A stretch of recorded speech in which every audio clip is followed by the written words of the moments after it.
दोस्तों नमस्कार, कैसे हैं आप लोग। तो हर रोज की भांति आज भी आपसे रूबरू होने का मौका मिल रहा है और कुछ अच्छी चीजें, अच्छे टॉपिक्स लेकर हम आपके सामने हाजिर हैं। सबसे पहले सबसे पहला टॉपिक जो हमारा है, सुप्रीम कोर्ट में जजों की जो संख्या है उसको बढ़ा दिया गया है। इस तरीके का एक एक्ट जो है वो पारित हुआ है अभी अदालत में। और ये सबसे जो कंसर्निंग चीज इसमें हुई है कि बिना बहस इसको पारित कर दिया गया। बहुत सी चीजें थी जिन पे बहस होना चाहिए था।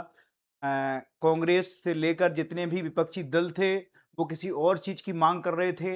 राम मंदिर का मुद्दा था और कई तरह के तमाम मुद्दे उठ रहे थे। नीट पेपर पर बातचीत को लेकर वो लोग सहमत नहीं थे।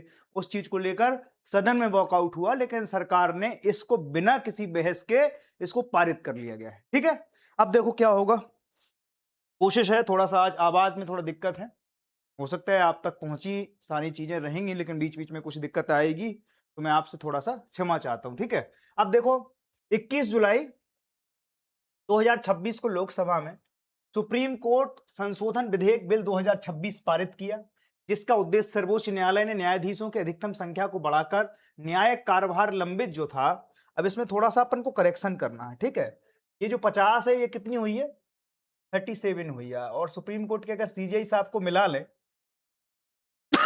सॉरी, तो यहां पर भी क्या है, ये भी 50 है। ठीक है, तो यहां पर जितनी जगह 50 है वहां पर 37 कर लो आप। ठीक है, बाकी सब चीजें बढ़िया है। और मैं आपको बता दूं कि इसमें संशोधन पहले कब कब हुए, दुनिया में कहाँ कौन से वो हैं सुप्रीम कोर्ट हैं दुनिया भर में, उनमें कितनी जजों की संख्या है। जैसे अमेरिका का सुप्रीम कोर्ट है, यूके का सुप्रीम कोर्ट है, और दुनिया में कई जगह की सुप्रीम कोर्ट में संख्या कितनी है। मुझे लगता है भारत में सबसे ज्यादा संख्या इसलिए भी है, 37 कर दी गई है। और अगर सीजीआई साहब को मिला लें इसमें तो 38 है ये पूरी की पूरी संख्या जो अभी विधेयक में प्रस्तावित है। अब जब राष्ट्रपति जी हमारी जो महामहिम है उस पर साइन कर देंगी तो ये कितनी हो जाएगी, ये एक एक्ट बन जाएगा और इसमें क्या बन जाएगा, ये संख्या बढ़कर 38 हो जाएगी। अब इसकी जरूरत क्यों पड़ी हर समय। अभी सीजीआई साहब ने जब कहा कि कॉकरोच हैं, पैरासाइट हैं ये लोग, तो बहुत ज्यादा आलोचना जुडिशरी की भी हुई। और जुडिशरी की जब आलोचना होती है तो उसमें सबसे पहले ये पूछा जाता है कि आप लोग क्या कर रहे हैं, इतने सारे केस जो हैं पेंडिंग हैं, इतने एक एक जज पे 25-25 केस जो है वो पेंडिंग एक आदमी पे हैं, बोझ हैं। और हमारी न्याय व्यवस्था में क्या है, बहुत लंबा वक्त चला जाता है। मैंने आपको ये बताया था, एक किस्सा मैं हर बार आपको सुनाता हूं और वो आज भी बहुत ज्यादा वैलिड है, उतना ही प्रासंगिक है जितना 10 साल पहले था। कि हमने एक बार क्या कहा कि जंगल में कोई लोग आए, वो जंगल में क्या करने के लिए, लोमड़ी पकड़ने के लिए आए। और लोमड़ी पकड़ने के लिए आए तो एक भैंस भागे जा रही थी, आगे एक हिरन खड़ी थी। हिरन ने पूछा कि बहन आप क्यों भाग रही हो। बोले जंगल में कुछ लोग आए हैं और वो क्या पकड़ने के लिए, लोमड़ी पकड़ने के लिए आए हैं। तो बोले आप लोमड़ी नहीं हो, आप तो भैंस हो, तो आप क्यों भाग रही हो, वो लोमड़ी पकड़ेंगे, वो अपना निकल जाएंगे पकड़ के। बोली ये हिंदुस्तान की जुडिशरी है, मुझे ये साबित करने में 40 साल लग जाएंगे कि हम भैंस ही हैं।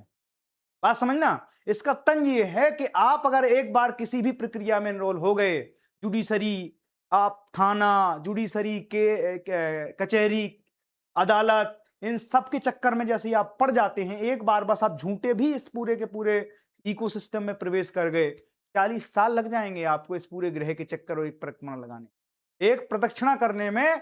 40 से कई लोग ऐसे निकले जिनको बाद में अदालत ने रिहा किया और वो जवानी में गए थे जेल में और बुढ़ापे में आके निकले, उनकी पूरी जवानी खा गए। और पता चला क्या था, तो बोले कि केवल न्याय नहीं मिल पाया, न्याय में देरी भी आप ये मान लें कि सजा से ज्यादा है। ठीक है, इसीलिए एफिशिएंसी को बढ़ाने के लिए, ट्रांसपेरेंसी को बढ़ाने के लिए, ये सारी की सारी चीजें गवर्नमेंट अपने एक संस्थागत स्तर से इसको सुधारने की कोशिश कर रही है। और जुडिशरी में संस्थागत सुधार बहुत जरूरी है। आप समझो, हमारे यहाँ कोई एग्जाम तो होता नहीं किसी जज का, जज के लिए, जुडिशरी के लिए कोई ऐसा एग्जाम नहीं है कि आप इस एग्जाम के थ्रू आप सीधे सीजीआई बन सकते हैं। बात समझ ना, चीफ जस्टिस ऑफ इंडिया बनने के लिए किसी भी तरह की आपको योग्यता अगर चाहिए तो उसमें प्रैक्टिस होती है, कई तरह की वो होते हैं। और फिर एक हायरार्की चलती है कि ये चीज फिर ये बनेंगे, ये इस नंबर के जज बनेंगे सुप्रीम कोर्ट के। तो इस तरीके से हमारे यहाँ सुप्रीम कोर्ट के जज को बनाने की प्रक्रिया है। ठीक है। तो ये देखिए कोई एलिजिबिलिटी टेस्ट नहीं है, मतलब मेरे कहने का, उसी के लिए विरोध भी होता है।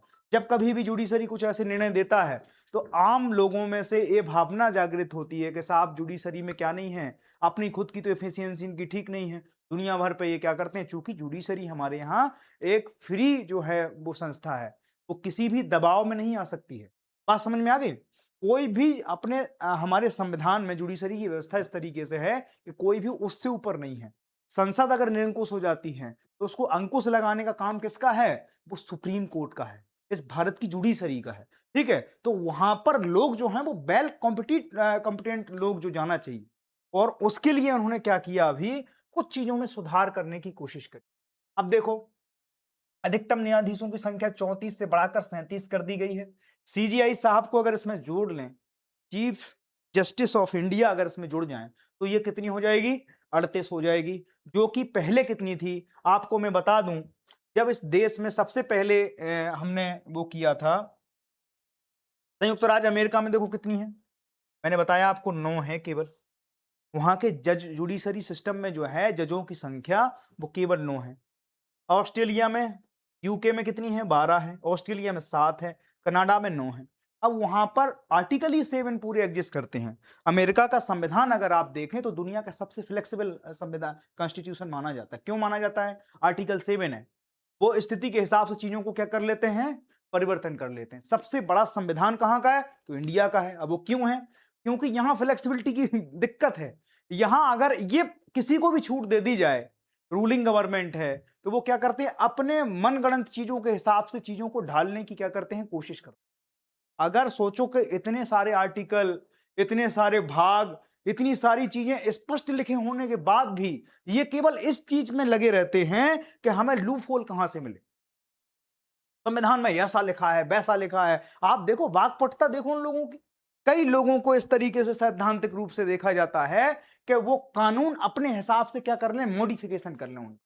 जैसे अभी डिलिमिटेशन बिल अभी अटका पड़ा है, एफसीआरए बिल आ रहा है अभी संसद में, ऐसी मानसून सत्र की ये पेंडिंग बिल हैं जो आने वाले हैं, आपको मैंने बताया था पिछले उसमें। तो एफसीआरए है, डिलिमिटेशन है, डिलिमिटेशन के बाद कास्ट सेंसस है अगले साल, कास्ट सेंसस के बाद फिर क्या होगा, फिर उस पर पूरे के पूरी चीजें बनाई जाएंगी, और हमारे पास डिलिमिटेशन हो जाएगा। तो डिलिमिटेशन के बाद फिर एक जो ऑप्शन बचता है, मतलब ये मान लो कि ए पहली सीढ़ी है और लास्ट इसका कहां है, तो वन नेशन वन इलेक्शन। और वन नेशन वन इलेक्शन जैसी हो जाएगा तो फिर क्या हो जाएगा, सत्ता की निरंकुशता इस देश में बढ़ जाएगी।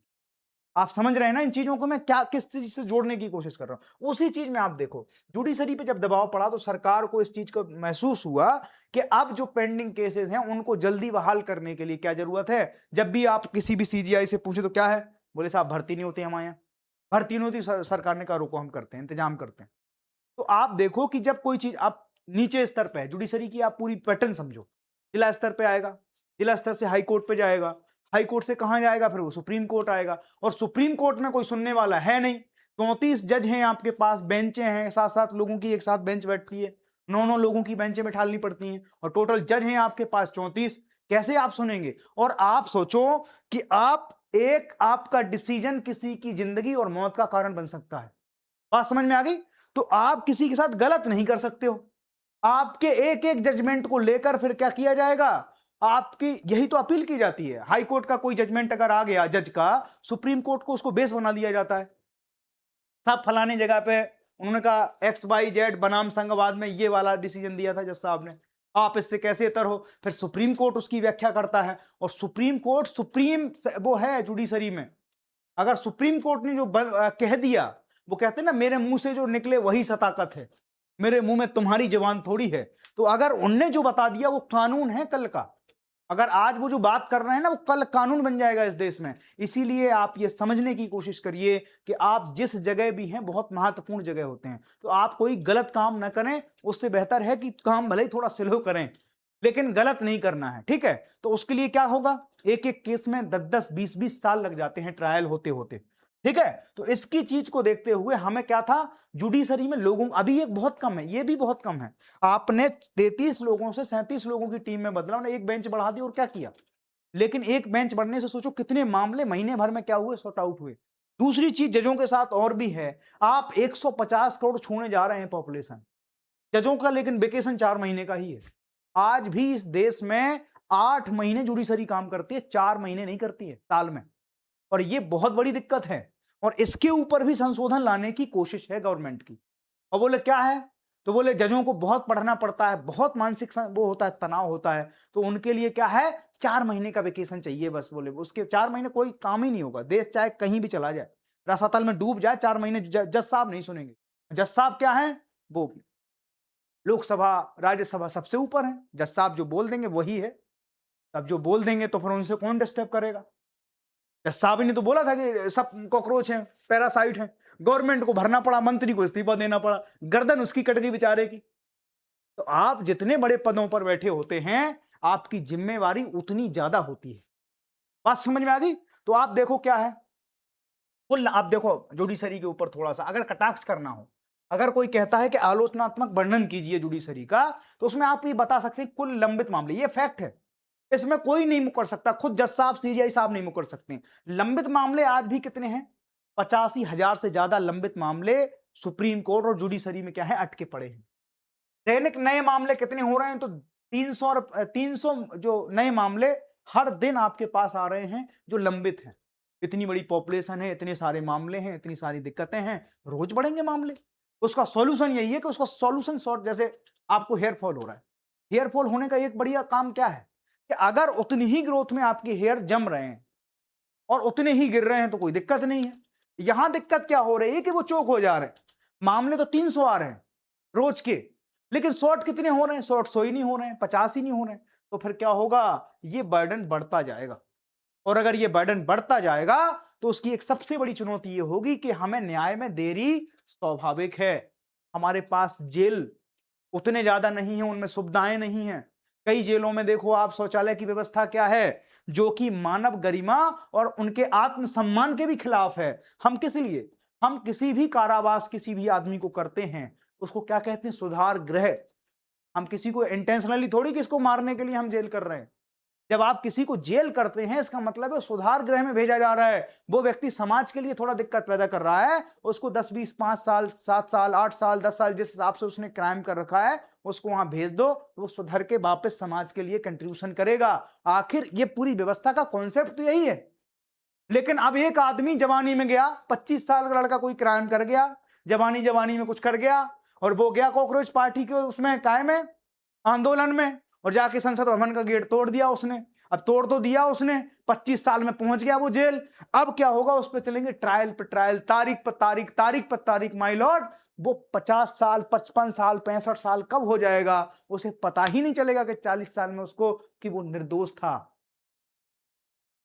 बात समझ में आ गई। तो 40 साल का जो फेर मैं बता रहा हूं कि भैंस को भैंस होने में, इस साबित करने में 40 साल लग जाएंगे, उसका खानदान नष्ट हो जाएगा। ये इस जुडिशरी के ऊपर तंज इसलिए बोलते हैं लोग, क्योंकि सोचो 85,000 से ज्यादा मामले लंबित हैं शीर्ष अदालतों में, 300 नए मामले रोज आ रहे हैं। सॉर्ट आउट करने का हमारे पास समय नहीं है, जल्दबाजी हम कर नहीं सकते हैं। तो एक ही काम बचता है कि भाई और ज्यादा बेंचें खोल दो, और ज्यादा इंफ्रास्ट्रक्चर बिल्ड कर दो, ताकि नए मामलों के लिए नए लोग सुनवाई कर सकें और अगले आदमी को समय पर न्याय मिल जाए। अगर आदमी को समय पर न्याय न मिलना भी एक अन्याय है उसके साथ, ठीक है, जो हम बात कर रहे हैं। अब देखो आप, स्वीकृत न्यायाधीशों की संख्या सीजीआई सहित 34 थी पहले, अब इसको कितना कर दिया गया है, अब इसको 37 या 38 कर दिया गया। 37 तो टोटल है और एक सीजीआई साहब जुड़ जाएंगे। कार्यरत न्यायाधीश वर्तमान में कितने हैं, 32 हैं।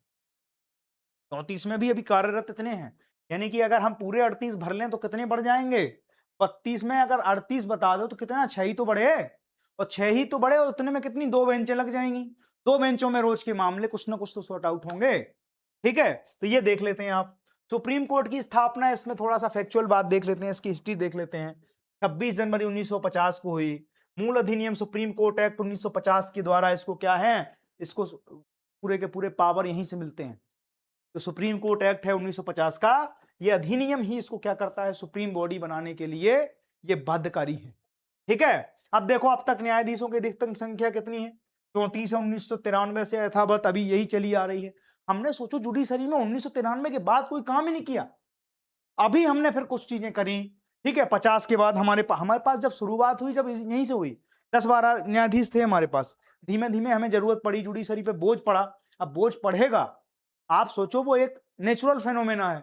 150 करोड़ लोगों के साथ अलग अलग तरीके की समस्याएं हैं, कई फ्लड से, कई कब्जे से, कई कई तरह की दिक्कतें हैं इस समाज में भाई। दुनिया का 2.5% क्षेत्रफल लेके हम दुनिया की 18% जनसंख्या, 20% जनसंख्या पाल रहे हैं उस क्षेत्रफल पे। समस्याएं तो होंगी। 1 फीट अगर आपने बगल में गली में अपना मकान बना लिया, वहां दिक्कतें हैं।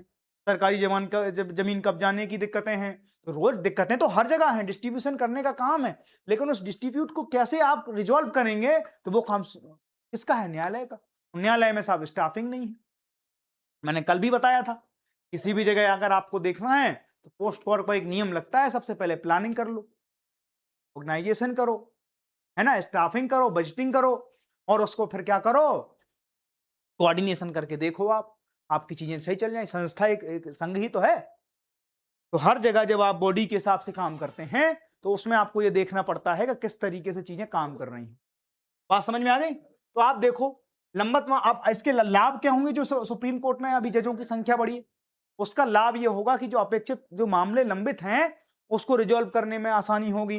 वो बहुत जल्दी आपके क्या हो जाएंगे, मामलों में कमी आएगी, न्याय तक समयबद्ध और सुगम पहुंच हो जाएगी। मैंने कहा न्याय संबद्ध होना चाहिए, न्याय में समयबद्ध होना चाहिए चीजें, कि आपको 6 महीने में आपका ट्रायल हो जाएगा। अब सोचो, अगर अभी नीट और इसका पेपर अगर फास्ट ट्रैक कोर्ट नहीं बनाए होते, तो ये कितने दिनों तक जाता। राम मंदिर की चोरी हुई, ऐसा मामला सामने आया, उन्होंने कहा कि इसकी जो फास्ट ट्रैक कोर्ट में डाल के कितने 60 दिनों के अंदर हमें पूरा का पूरा मामला सॉर्ट आउट करना है। समझ पा रहे हो आप? तो ये बहुत जरूरी है। लेकिन अब चूंकि लोकतांत्रिक देश है, और किसी भी, चाहे राजतंत्र हो, लोकतंत्र हो, आप किसी भी चीज में आप अगले को जो गिल्टी है उसको भी तो मौका दोगे। अगर आप कहते हो कि वो गलत है, तो उसको गलती का भी तो मौका दोगे कि हम क्यों गलत हैं, या उसे भी तो पक्ष रखने का अधिकार है इस देश में। तो जब पक्ष रखने का अधिकार है, तो मामला कहां जाएगा? अदालत में जाएगा। और मतलब अदालत में जाएगा तो फिर वो 4 चीजों से मिलकर बनता है। ठीक सबसे है, पहले बड़े पीठों के एरिया गठन में होगा सुविधा होगी, संवैधानिक मामलों के शीघ्र निपटान में मदद होगी, न्यायपालिका की संस्था की क्षमता और दक्षता में वृद्धि के लिए भी ये लाभकारी होगा। ठीक है, अब देखो आप, ये विधेयक कैसे पारित हुआ? तो लोकसभा या राज्यसभा में कोई कानून मंत्री है जो वो इसको क्या करेगा, ले जाएगा। कहां पर? या तो लोकसभा में या राज्यसभा में। ठीक है, इसके बाद लोकसभा में पारित, बिना विस्तृत बहस के पारित किया गया। राज्यसभा में प्रस्तुति एवं पारित करना, राष्ट्रपति की स्वीकृति और फिर अधिनियम के रूप में लागू कर देना। अभी लोकसभा में पारित हुआ बिना बहस के, अब इसे राज्यसभा में ले जाया जाएगा, राज्यसभा में भी पारित हो ही जाएगा। ठीक है, राज्यसभा में हो जाएगा, साधारण बहुमत से होना है, कोई विशेष बहुमत की जरूरत है नहीं इसमें। विशेष बहुमत तो डिलिमिटेशन में चाहिए उन्हें, है ना, 2/3 बहुमत टोटल उसका, और 2/3 जो जिस दिन जाओ उस दिन का। तो जब 2/3 है तो विशेष बहुमत हो गया। इसके लिए साधारण बहुमत की जरूरत पड़ेगी, तो आराम से हो ही जाएगा। राष्ट्रपति उनके घर के हैं, तो महामहिम जी उस पर क्या कर देंगे, सिग्नेचर कर देंगे, और फिर ये क्या हो जाएगा, एक्ट बन जाएगा। और सुप्रीम कोर्ट में जजों की संख्या जो है, अब इसमें क्या होता है, आप संवैधानिक थोड़ा सा वो देख ले।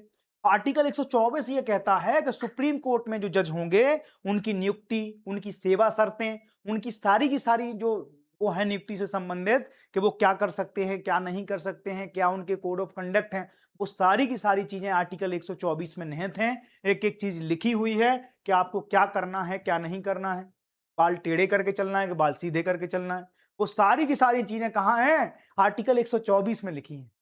और जब हम कहते हैं आर्टिकल 124 में लिखी हैं, तो आपके पास सारी चीजें लिखित में हैं। आप ये नहीं कह सकते कि साहब हम तो टेढ़े होकर चलेंगे, हम तो सलमान खान बन के नहीं चल सकते हो आप, उसमें लिखा है। अगर चलोगे तो फिर क्या है, आपके ऊपर गाज गिरने की पूरी संभावनाएं हैं। बात समझ में आ गई? तो सुप्रीम कोर्ट का जज भी संविधान से ऊपर नहीं है, संविधान इज अ सुप्रीम। ठीक है, अनुच्छेद 126 में देखो, कार्यवाहक मुख्य न्यायाधीश की व्यवस्था है कि अगर मान लो कि जो हमारे सीजीआई साहब हैं, किसी कारणवश वो उस पद पर नहीं है, या कुछ उनके पास अप्रिय घटना हो जाती है, किसी चीज में संलिप्त पाए जाते हैं, उनको हटाया जाता है। मान लो कि किसी जज के खिलाफ जो है इम्पीचमेंट आता है कि सदन में, उसको क्या कर दिया जाता है, बहाल कर दिया जाता है। तो वो रिक्त स्थान है, तो फिर उसके लिए क्या, उस समय उस टाइम ड्यूरेशन के लिए एक वो बनाया जाएगा कि भाई एक कार्यवाहक सीजीआई बना दो। चीफ जस्टिस ऑफ इंडिया कार्यवाहक जो है वो बना दो। उसके बाद क्या होगा, उसके बाद फिर वो चलाएगा। तो उसकी व्यवस्था कहाँ है, आर्टिकल 126 में है कि वो कार्यवाहक कैसे होगा, किस तरीके से उसकी नियुक्ति होगी। क्योंकि शॉर्ट टर्म के लिए तो अलग चीजें होंगी, लॉन्ग टर्म के लिए अलग चीजें होंगी। आर्टिकल 128 में सेवानिवृत्त न्यायाधीशों के लेन देन का प्रावधान है। जैसे कोई समिति बनी, राम मंदिर चोरी के लिए एक समिति का गठन किया गया, कोई भी ऐसी चीजें बनी, जैसे एनवायरमेंट के लिए बनी थी कस्तूरी रंगन समिति बनी, गाडगिल समिति बनी, तो इन समितियों में कोशिश ये की जाती है कि जो जो हमारे सीजीआई, फॉर्मर सीजीआई साहब हैं, उनको उस समिति में रख दें, जिससे उसका क्या वजन बढ़ जाता है, वेटेज आ जाता है। तो अब जिंदगी भर ने क्या किया, न्याय करने का काम किया है, तो अब इनको हम इस तरीके से भी उपयोग कर सकते हैं। और फिर क्या करना है, उनको उसमें लेने का प्रावधान आर्टिकल 128 में है। आर्टिकल सुप्रीम कोर्ट एक्ट 1950 चार न्यायाधीशों की संख्या से संबंधित है, धारा 4 है, उसमें ये सारी की सारी व्यवस्थाएं हैं। तो हमने आपको बता दिया सारा का सारा, है ना। चुनौतियां क्या है कि बिना विस्तृत बहस के पारित हुआ ये बिल, ठीक है, बिना विस्तृत बहस के संसद में पारित है, जो संसदीय परंपरा के क्या है, खिलाफ है।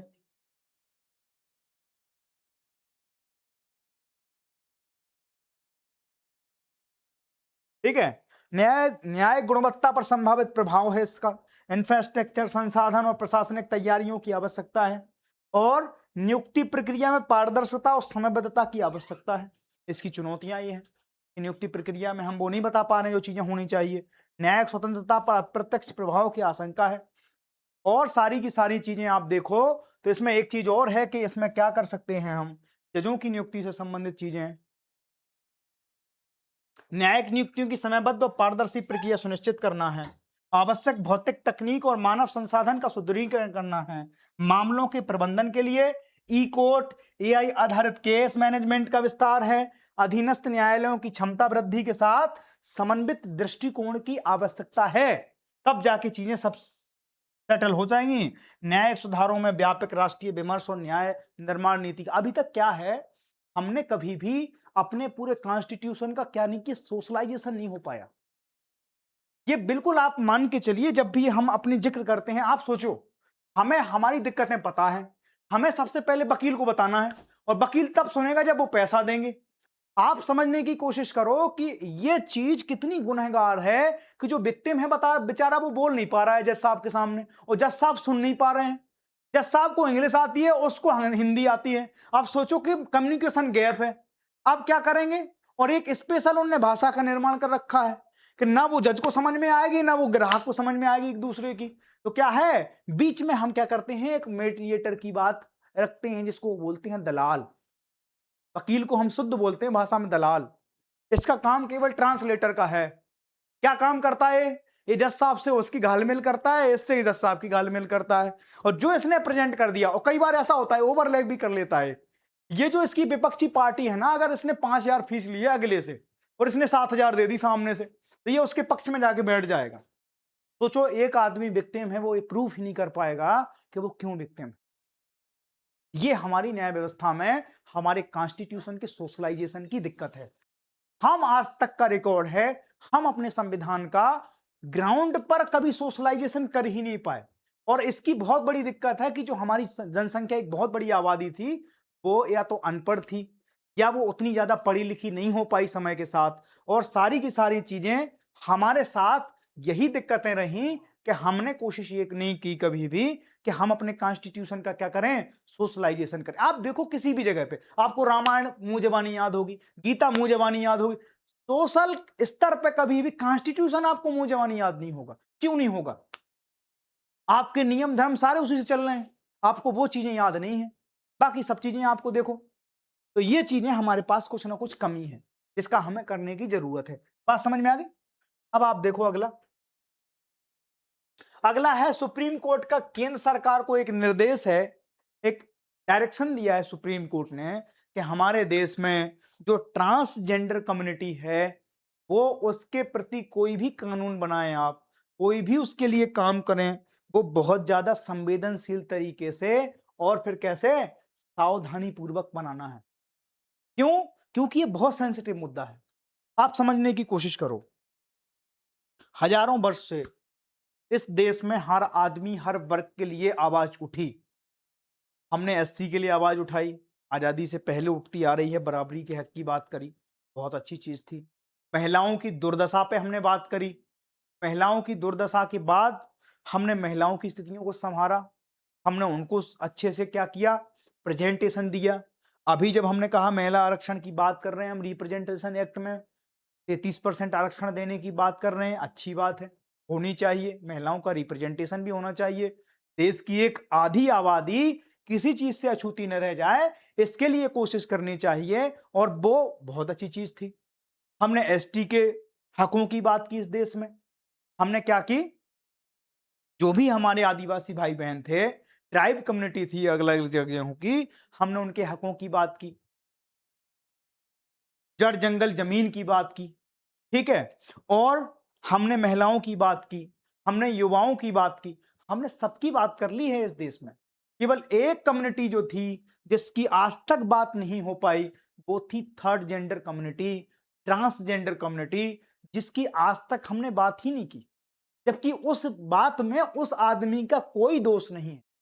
इस देश में 3 तरह के पाए जाते हैं लोग, या तो फीमेल होगा, या फिर मेल होगा, या फिर इन दोनों में अगर कोई नहीं है तो वो साइंटिफिक डिफेक्शन से ही तो चीजें बनती हैं। तो अगर साइंटिफिक डिफेक्शन किसी चीज में है तो वो थर्ड जेंडर कम्युनिटी हो गई। उसको इतनी ज्यादा हीन भावना से या अछूत भावना से क्यों देखना है? समाज में उनकी यही स्थिति है। साहब उनको इतना ज्यादा आपने मतलब हाशिए पर खड़ा कर दिया है कि वो मुख्य समाज का हिस्सा ही नहीं है। और इस वाली कम्युनिटी में आप ये नहीं कह सकते हो कि ये अमीर से है, ये गरीब से है, ये आपका जनरल है, ये ओबीसी है, ये एससी है। इसमें सभी लोग शामिल हैं। तो जब ये बहुत एक मास वॉल्यूम में लोग हैं और एक बहुत बड़ी आबादी है, और वो आबादी हमारी ही जगह, हमारी ही समाज से बिलोंग करती है, तो हमें उनकी समस्याओं को समझने का हक है, हमें उनकी समस्याएं समझना चाहिए। बात समझ में आई? सुप्रीम कोर्ट ने कम से कम उस चीज के ऊपर क्या दिया है, अपना एक सजेशन दिया है केंद्र सरकार को कि ट्रांसजेंडर पहचान से संबंधित कोई भी नया कानून या नियम बनाओ आप, तो वो बहुत सावधानी पूर्वक बनाया जाए। ठीक है, अदालत ने कहा कि ऐसा कानून संविधान प्रदत्त अधिकारों, गरिमा, सम्मान और समावेशन के सिद्धांतों के अनुरूप होना चाहिए। बात समझ में आ गई? आप देखो, सबसे पहले इनकी कानूनी पृष्ठभूमि देखो, बहुत दिनों से ये लड़ाई लड़ रहे हैं, आजादी के पहले से ये भी लड़ाई लड़ रहे हैं। इनकी लड़ाई आज तक धरातल पे कोई रंग नहीं ला पाई है। क्यों? क्योंकि इनकी बायस को यार ये तो वही कम्युनिटी है। और जब आप इतनी हीन भावना से किसी आदमी को देखते हैं ना, आप कभी भी जाइए, कनॉट प्लेस दिल्ली का दिल माना जाता है सीपी, रात में 7 बजे के बाद वहां इसी कम्युनिटी के लोग पूरे उसमें बैठे रहते हैं, चर्चाएं करते हैं। उन्हें बड़ा कुंठा होती है कि यार हम इसी समाज में हैं, इसी समाज का हिस्सा हैं, हमें लोग माना भी नहीं मानते। क्यों नहीं मानते? हमारा काम क्या है? हमने थोड़ी कर दिया है कोई चीज। आप मेल नहीं है, फीमेल नहीं है, आप ट्रांसजेंडर हैं, इसमें उनकी क्या गलती है? तो आपने जब पूरी कम्युनिटी का, आपने स्त्रियों के ऊपर विमर्श किया, आपने दलितों के ऊपर विमर्श किया इस समाज में, आपने समाज में युवाओं के ऊपर विमर्श किया, आपने सती प्रथा के खिलाफ आंदोलन चलाए, आप कैसे छोड़ सकते हैं? हम 2026 में जी रहे हैं, हम कैसे डिस्क्रिमिनेशन कर सकते हैं किसी आदमी के प्रति, जबकि उस चीज के लिए वो 1% जिम्मेवार व्यक्ति नहीं है। बात समझ में आई? तो आप देखो, इनका थोड़ा पृष्ठभूमि देख लेते हैं। इसकी कानूनी पृष्ठभूमि यह है, 2014 में नालसा बनाम भारत संघ का एक केस आता है। सुप्रीम कोर्ट ने ट्रांसजेंडर व्यक्तियों को तीसरे लिंग के रूप में मान्यता दी। फॉर्म में हम आगे अक्सर यही भरते थे, या तो आप पुल्लिंग है या स्त्रीलिंग है। इसमें क्या कर दिया उन्होंने, इसमें थर्ड जेंडर, थर्ड लिंग के उसमें इनको मान्यता दे दी 2014 में। सोचो कब से लड़ाई लड़ रहे हैं, तब से लेकर अभी 2014 में इन्हें इसकी लड़ाई में कुछ चीजें बताई कि आप थर्ड जेंडर हैं। और ये कई फॉर्म में, पहले फॉर्म में ही नहीं आते थे, मेल है फीमेल है, खत्म हो गई बात। या तो आप खुद को मेल बताओ या आप फीमेल बताओ खुद को। अभी एक बहुत बड़ा फेमस क्रिकेटर हैं संजय बांगर, उनके एक लड़का था, है ना, अब वो लड़की बन गई हैं, और उनका नाम है अनाया बांगर। अनाया बांगर ने अपना पूरा सर्जरी ट्रीटमेंट वगैरह करा के, वो खुद को, उनको था कि भाई हमें लड़की बनना है तो लड़की बनना है, ये व्यक्तिगत चॉइस है किसी की, इस पे आप थोप छोड़ सकते हैं कि आपने नहीं, आप यही करिएगा। बात समझ में आ गई? तो ये चीजें हैं। ट्रांसजेंडर व्यक्ति 2019 में अधिकार संरक्षण अधिनियम 2019 भेदभाव निषेध बनाया गया। सोचो, इनके साथ अब कोई भेदभाव नहीं करेगा, ऐसा अधिकार, ऐसा एक्ट हम कब पारित करा पाए? 2019 में। 1919 से काम चल रहा है और 2019 100 साल की लड़ाई है ये, इतना काम हो पाया है कानूनी रूप पे धरातल पे। ठीक है, सुप्रीम कोर्ट ने 2020 में ट्रांसजेंडर पर्सन्स एक्ट 1900 पारित पर निर्णय कई प्रावधानों पर प्रश्न चिन्ह खड़े किए, केंद्र से संशोधन पर विचार और सुझाव दिए। कई उन्हें ऐसा लगा कि ये चीजें ठीक नहीं है, तो इस पर क्या करो, आप सुधार करो, ऐसा सुझाव दिए सुप्रीम कोर्ट ने। विभिन्न याचिकाएं, अधिनियम की कमियां क्या थी? पहचान प्रमाण प्रक्रिया, कल्याणकारी योजनाओं के अपर्याप्त क्रियान्वयन पर चुनौती थी। 2025 में सुप्रीम कोर्ट ने केंद्र सरकार के निर्देश दिया, कोई भी नया कानून सावधानी पूर्वक परामर्शात्मक और अधिकार समर्थक हो, इसकी बात सुनिश्चित करना आपका दायित्व है। ठीक है, टिप्पणियां क्या की सुप्रीम कोर्ट ने? ट्रांसजेंडर व्यक्तियों की पहचान उनकी आत्म पहचान पर आधारित होनी चाहिए। किसी भी नई विधि में मानव गरिमा, निजता और समानता का पूर्ण सम्मान सुनिश्चित हो। कानून बनाते समय ट्रांसजेंडर समुदाय से परामर्श और उसकी भागीदारी अनिवार्य हो। मनमाने मेडिकल परीक्षण, सर्जरी, पहचान और निर्धारण जैसी प्रक्रियाओं से बचा जाए, है ना। नीतियां बनाते समय भेदभाव रहित, समावेशी और अधिकार आधारित दृष्टिकोण अपनाया जाए। बात समझ में आ गई? ये सुप्रीम कोर्ट ने अभी दिया है निर्देश, किसको? हमारी केंद्र सरकार को। अब देखो आप, इनके साथ क्या क्या दिक्कतें हैं संवैधानिक तौर पर। समानता का अधिकार, आर्टिकल 14। जब हम आर्टिकल 14 की बात कर रहे हैं, हम इन्हें समान नहीं मानते, तो आर्टिकल 14 इनके फंडामेंटल राइट का वायलेशन है। जबकि आर्टिकल 14 कहता है कि देश में किसी भी व्यक्ति के साथ आप भेदभाव नहीं कर सकते। ठीक है, हम इनके साथ करते हैं, तो आर्टिकल 14 का वायलेशन कर रहे हैं आप। इसके बाद धर्म, जाति, लिंग के आधार पर आप किसी के साथ भेदभाव नहीं करेंगे, वो निषेध किया गया है आर्टिकल 15 में। तो आर्टिकल 15 का भी वायलेशन कर रहे हैं हम। आर्टिकल 14, आर्टिकल 15, धर्म, जाति, लिंग आदि के आधार पर, मतलब आप स्त्री हैं, इसके आधार पर आप कोई नहीं कह सकते कि फलाने की सीईओ की पोस्ट हम नहीं देंगे। क्यों? क्योंकि आप स्त्री हैं, आप ट्रांसजेंडर हैं। तो स्पष्ट लिखा हुआ है कि धर्म, जाति, आधार और लिंग के आधार पर आप किसी भी व्यक्ति को भेदभाव नहीं कर सकते हैं। अगर आप कर रहे हैं तो आप क्या हैं? आर्टिकल 15 का वायलेशन कर रहे हैं। बात समझ में आ गई? आर्टिकल 19 सबसेक्शन 1 क्लॉज ए में ये है अभिव्यक्ति की स्वतंत्रता। कोई व्यक्ति अपनी आवाज उठाएगा, उसकी आवाज को क्यों नहीं आप सप्रेस थोड़ी करेंगे।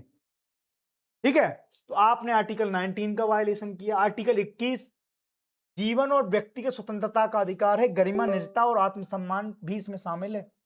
निजता और गरिमा, किसी व्यक्ति की आप क्या कर रहे हैं? आइडेंटिटी को आप नीलाम नहीं कर सकते कि वो ट्रांसजेंडर है, ये एक तरह का गुनाह है।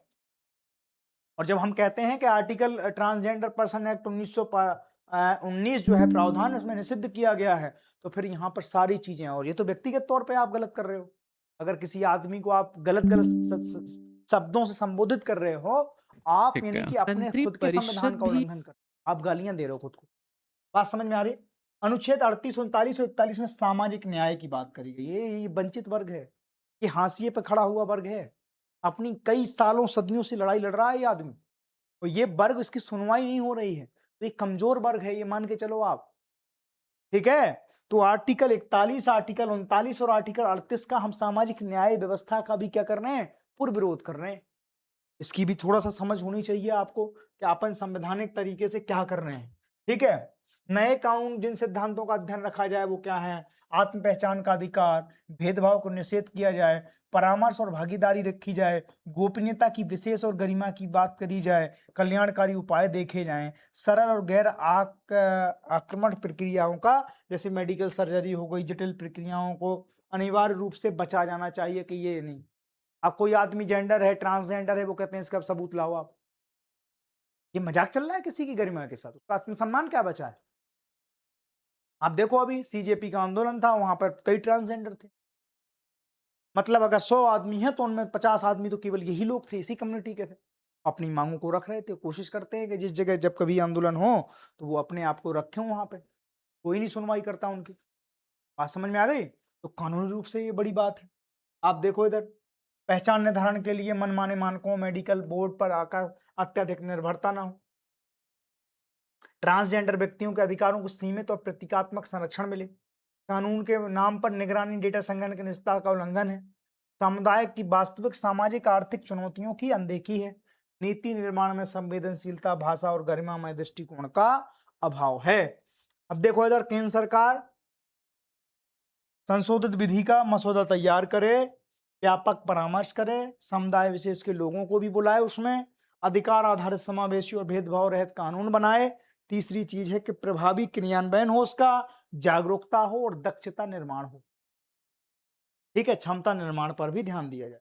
निरंतर समीक्षा और प्रतिबद्धता तंत्र को विकसित किया। बात समझ में आई?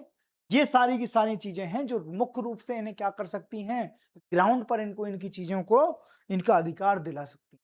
बात समझ में आई? सुप्रीम कोर्ट ने इसी चीज पे कि भाई ये बहुत ज्यादा संवेदनशील विषय है, इस पे आप इस तरीके से हर कानून नहीं बनाओगे, आप बहुत सोच समझकर पांव फूक फूक कर रखोगे आगे।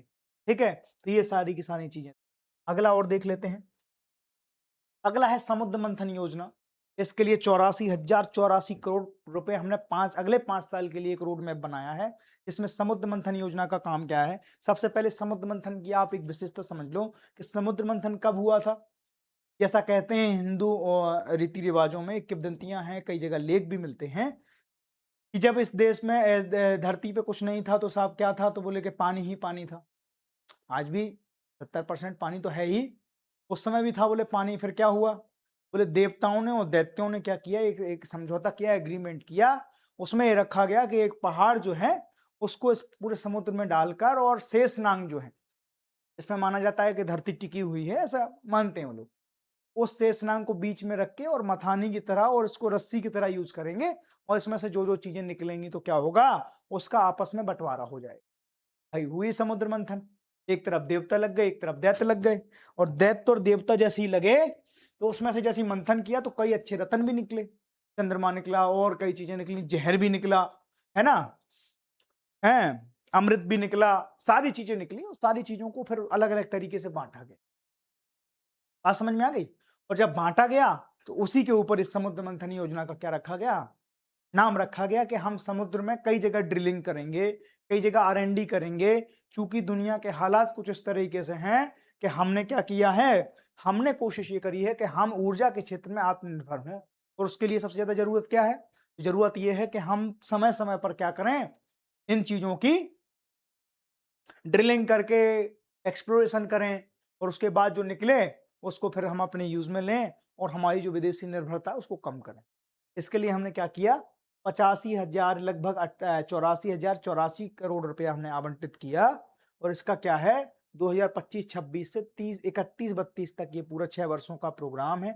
ठीक है, इसमें हमारा लक्ष्य क्या है, तो हमारा 1600 MMTOE से लेकर मैट्रिक टन